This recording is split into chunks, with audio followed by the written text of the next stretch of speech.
Hey, welcome back to Entrepreneur Mind Hacks. I am chatting this time with Daniel J. Lewis. How you doing, Daniel? I'm very well, thank you. I'm excited about hacking the mind. Yeah, I kind of wish I could hack mine a little further, but you know how that goes. So, Daniel, real quickly, give us the blurb on who you are, what you do, and why you're interested in a project like this.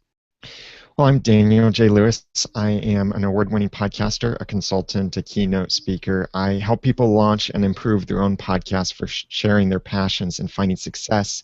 I do that through creating products and services to help make podcasting better. I also host several podcasts myself, like some award-winning and award-nominated podcasts. And as an entrepreneur, I'm constantly having to work with the time that I have, or sometimes very limited time, and always looking for ways to improve and be more productive and efficient with my time. Yeah, yeah. Just curious. Have you? What's the name of the? Less Doing? Ari Meisel's podcast. Have you heard of that one? No, I haven't. You got to. There's so many Oh, podcasts I out there. know it. I know it. You got to check that one out. It is really worth at least a listen to an episode or two. He at the beginning talks a lot about productivity tools, and then he'll have an interview with somebody and just really hacks their productivity methods and systems and all that kind of stuff. It's a really interesting show. But Awesome. anyway, there we go. Well, Daniel, let's start off just with I have 5 questions I'm going to shoot at you real quick just to help people get to know you a little bit. Mountains or beach? Mountains. And Mountains. mountains that you can actually see, not these like tree-covered mountains, but like with jagged edges. Oh, so like the Grand Teton type mountains. Yeah. Yeah, or West Coast. Yeah, gotcha. Okay. Chocolatey or fruity? Chocolatey. Chocolatey. All right. Let me see what's another good one here. Pizza or salad? Pizza, definitely. Okay. I think I know the answer to this one, but smartphone or basic phone? Smartphone. Yeah, absolutely. All right. Let's see. What's another one I've been asking people? Analytical or emotional? Definitely analytical for me. Okay, cool. Thanks for being a good sport on that. All right, Daniel submitted a submission to my 2-book set, Entrepreneur Mind Hacks, and his contribution was in the productivity section, and he titled it 2 Simple Tricks for Focus and Time Management, and those are 2 very important things. Before we get into that, Daniel, let's talk just a little bit about productivity in general. What is it about productivity that intrigues you? I think you alluded to that a little bit, but why don't you expand a little bit for us? It's being able to get things done, really. And there's a great book by that title, Getting Yeah. Things Done. And that's what we're all trying to do, really, is just get stuff done in our personal and professional lives. And productivity is a combination, I think, of using the right tools for the job, knowing how to use those tools well, and discovering new tools or techniques to be able to accomplish the things that you need to in the time that you have without having to sacrifice anything. Yeah, yeah, and that's not an easy balance to keep. What role would you say? This is totally off what you wrote, but what role would you say things like systems play in that?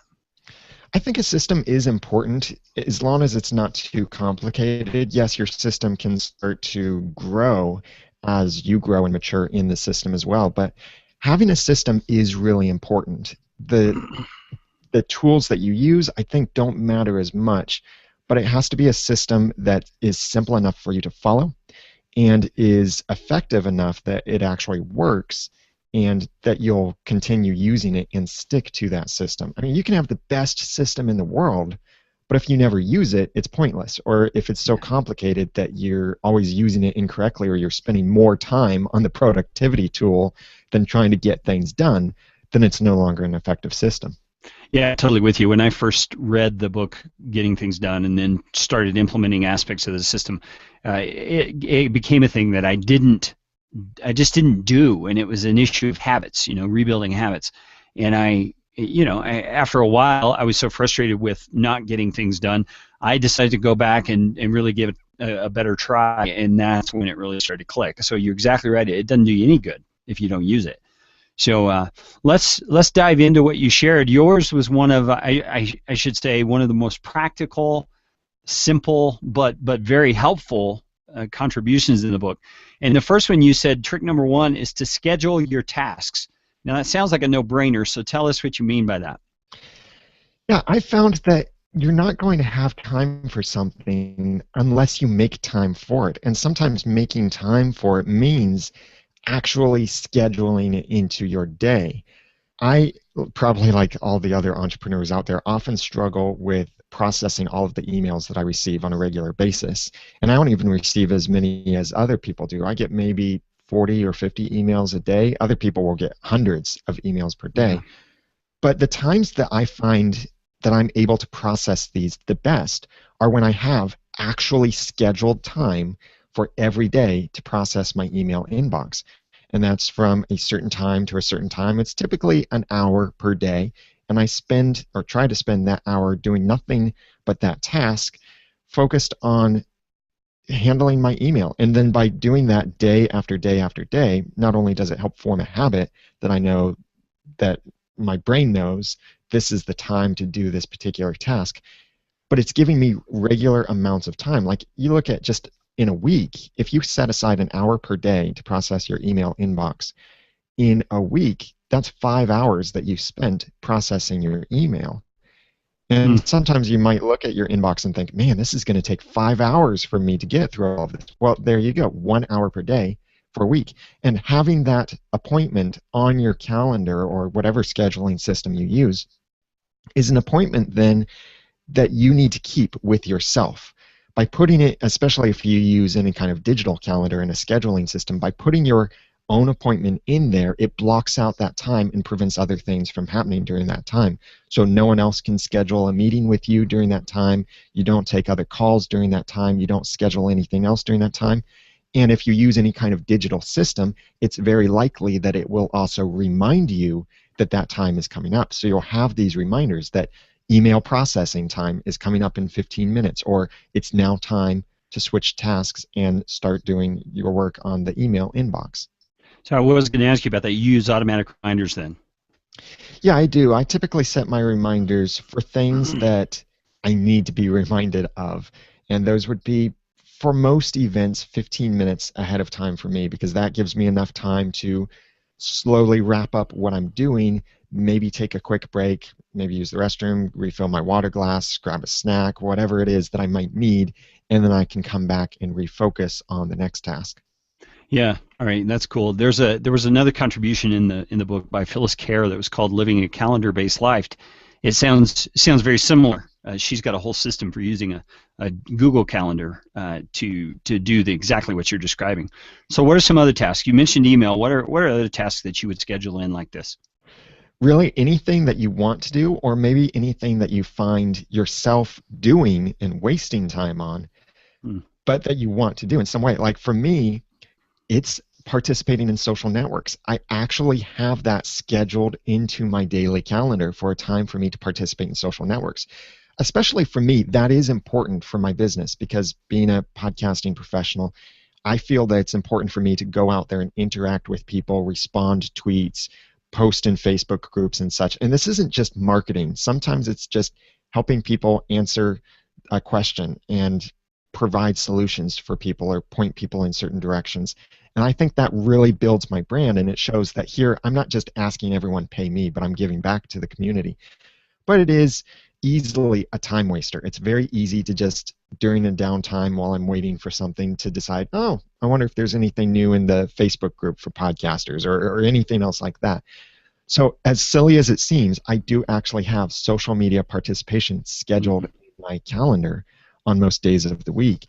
And that's when I then set aside that time to then do that task. And often I end up responding to every comment I'm interested in responding to, and I have time left over because I dedicated time for it. Then I get more time to do other things instead of that task robbing time from the other things. Some of the other tasks that I also schedule are, of course, my podcast production. I have a set time on Mondays that I start preparing for my podcast, a set time when I go live and record my podcast. With some of the other podcasts, I do that as well. I have certain times that I prepare for those podcasts. Other tasks like blogging and some of the other work that I do, I schedule those times. And occasionally, when I have a project that I know is really important, that I really need to get to this project this week, I will schedule it with myself to make sure I do it and I don't let anything else interfere with that project. So I remember better than just a to-do list that says, this is what I need to do today.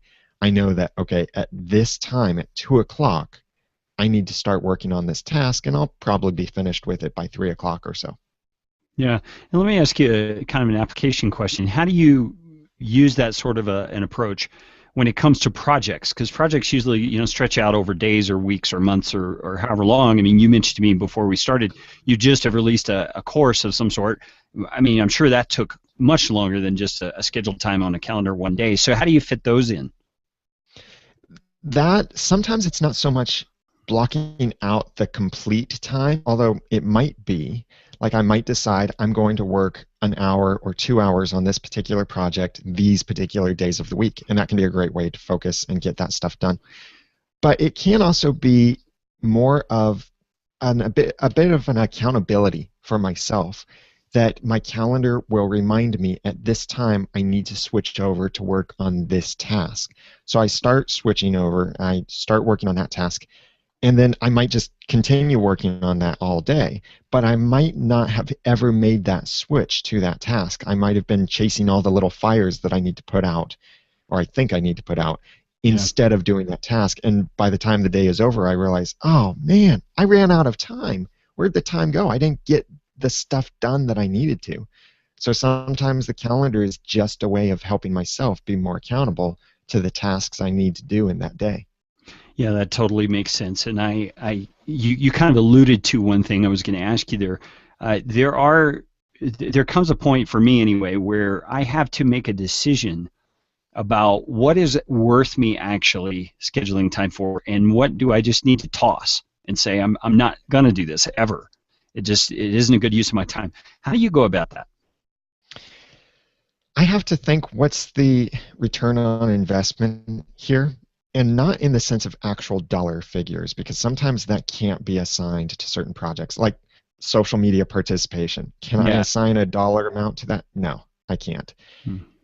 So I have to decide, is this really worth my time to pursue this?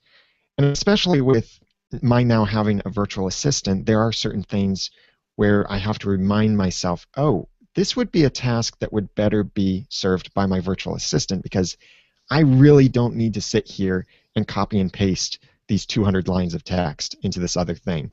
That's something I should assign to my assistant. Or even if it's just a 15-minute or a 30-minute task, sometimes those tasks, because of the way my brain works, those tasks may seem short, but they can inspire all kinds of other tasks.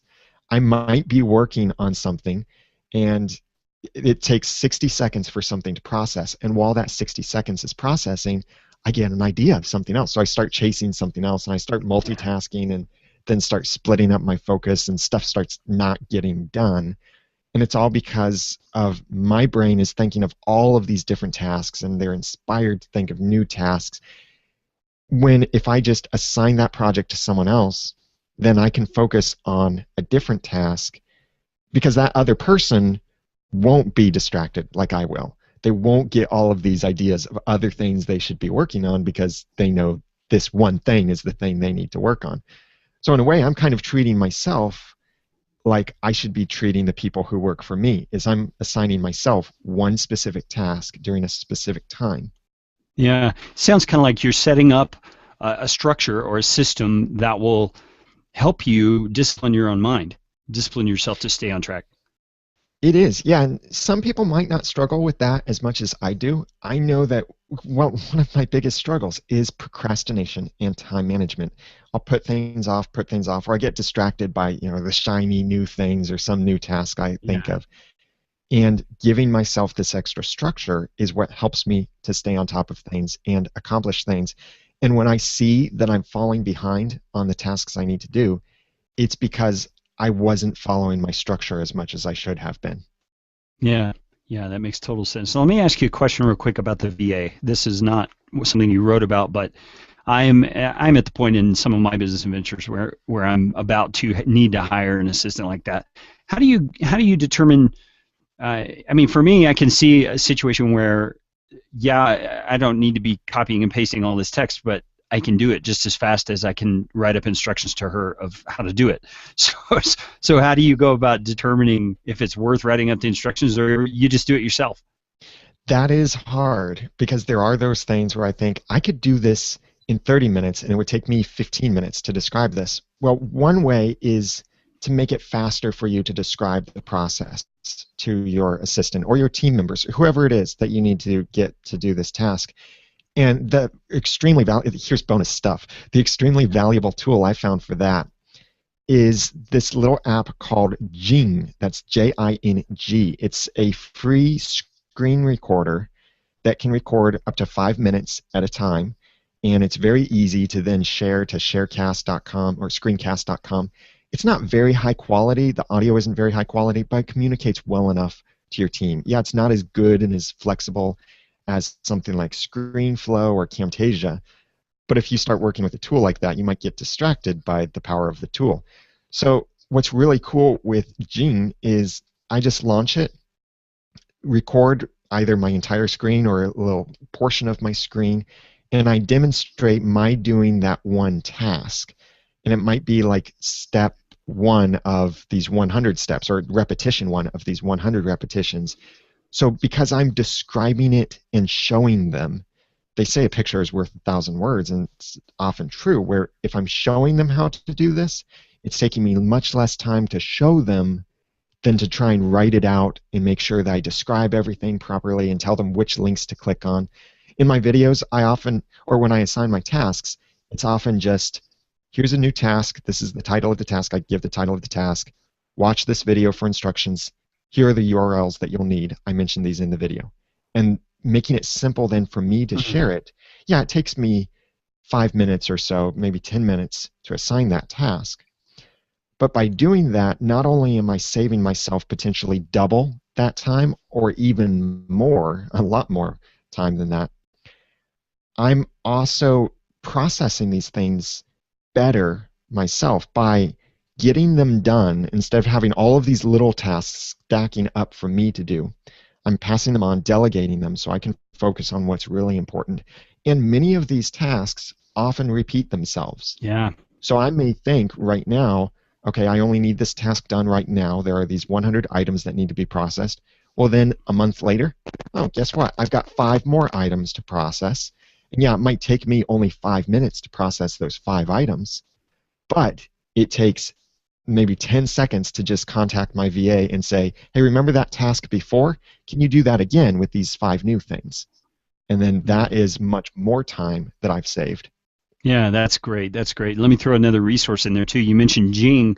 I subscribe to a service called Screencastomatic, and it's $15 a year for this thing. And it's a screen capture software comparable to ScreenFlow, any of those sorts of things. It's an amazing, amazing software. So anybody needs that sort of thing, it's great. And the guy that runs it is very responsive. He's good with customer service, so it's very helpful.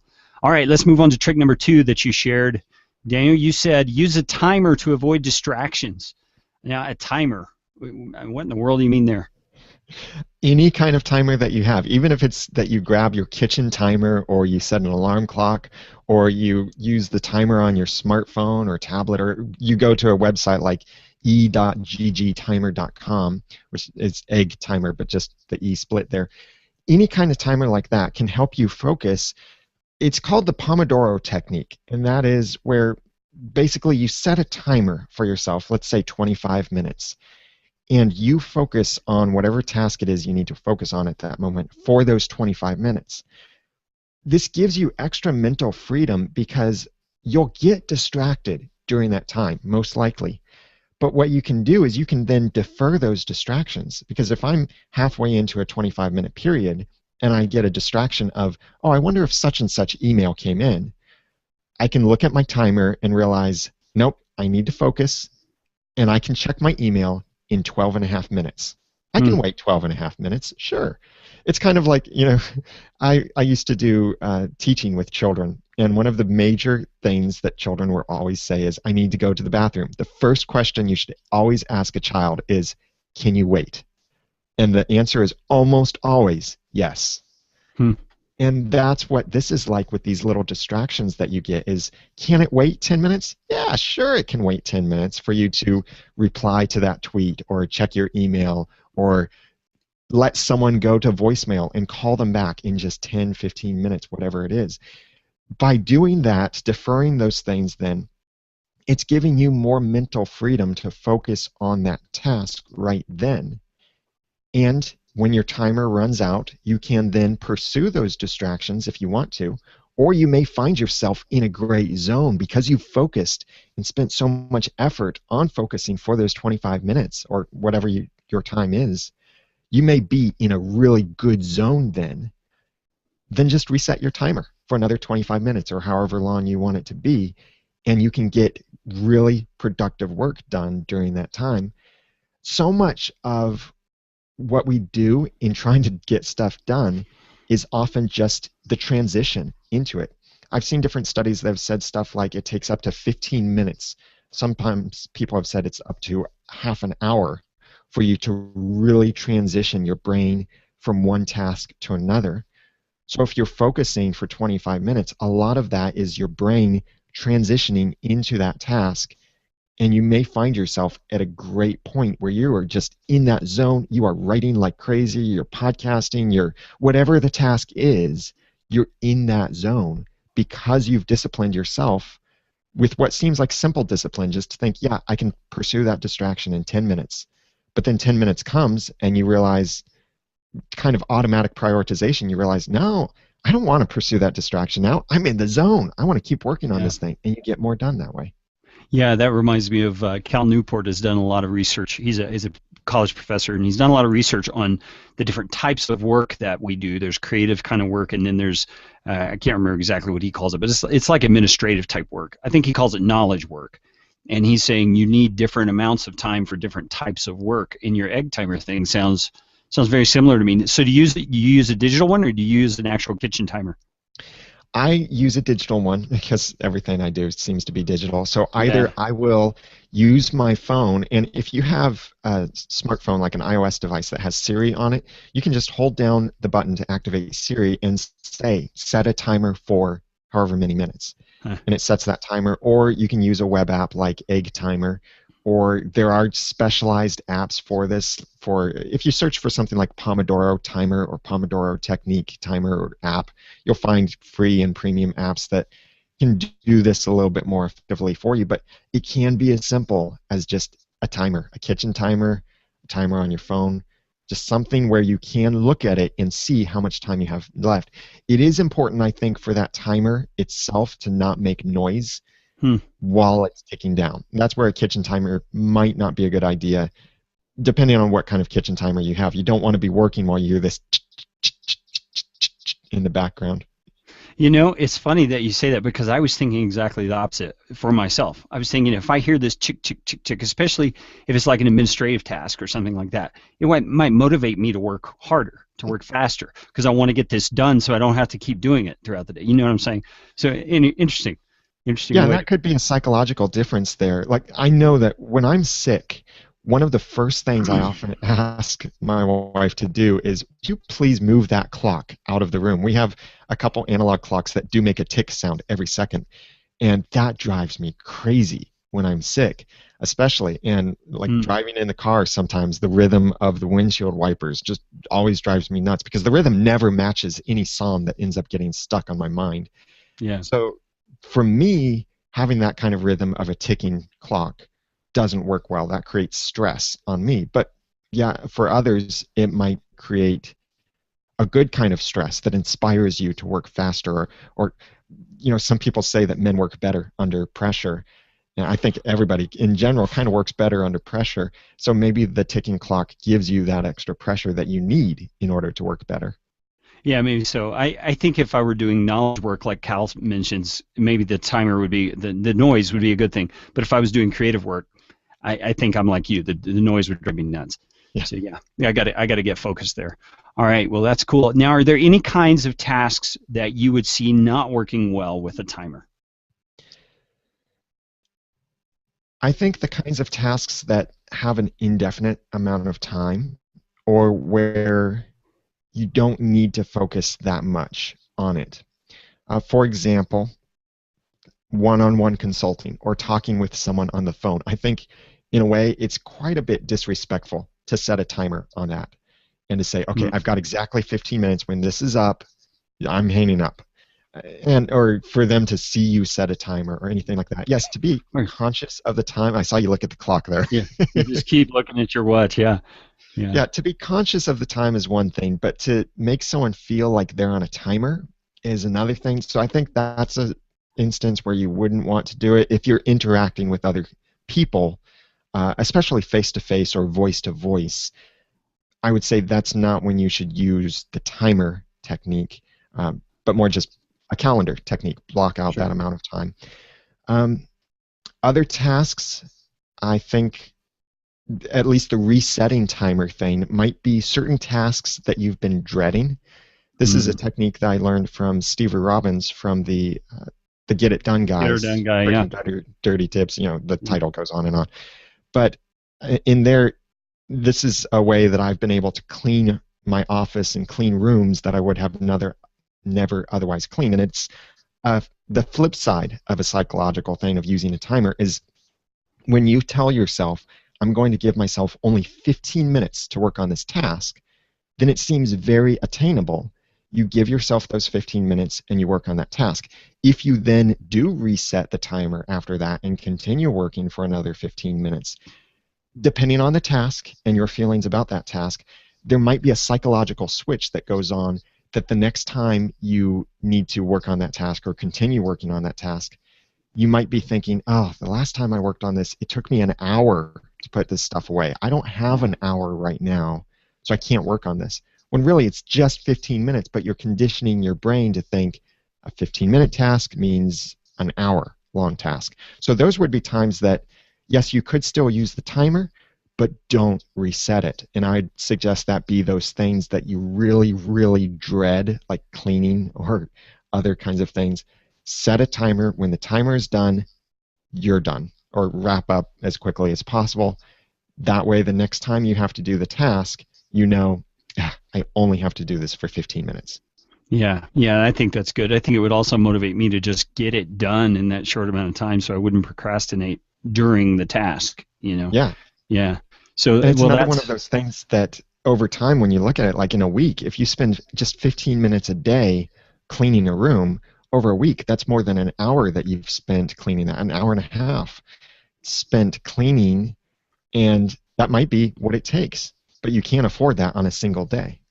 yeah, that's a very, very helpful concept just in itself. When you said that earlier about the email thing, a light went on for me. That, oh yeah, because I'm in my business right now is in a nature where responding to customers quickly is an important thing to me, and maybe that's a personal value. So I leave my email up all the time, but I've been considering setting a block at the end of the day to deal with email and those sorts of things. So that gave me some food to think about there, Daniel. Thanks for that. Yeah. Now I have one other question to ask you. It has nothing to do with what you shared in the book. I almost didn't recognize you when you came on because you've got long hair now and facial hair, and all of your social media images are the clean cut Daniel J. Lewis that I know and love. So tell me what's going on there. Well, here's the sad truth: is baldness runs in my family. Ah, I had this thought of I want to go bald on my time scale. And so I'll do the cool kick butt sort of thing where I shave my head completely. Maybe we'll see how that looks. But the thought was, hey, how about before I go bald, while I still have hair, let's just see what happens. yeah, So my wife likes the beard. I had a beard even before I started letting the hair grow out. And she doesn't like a mustache because that gets in the way of kissing. But the yeah, beard is fine.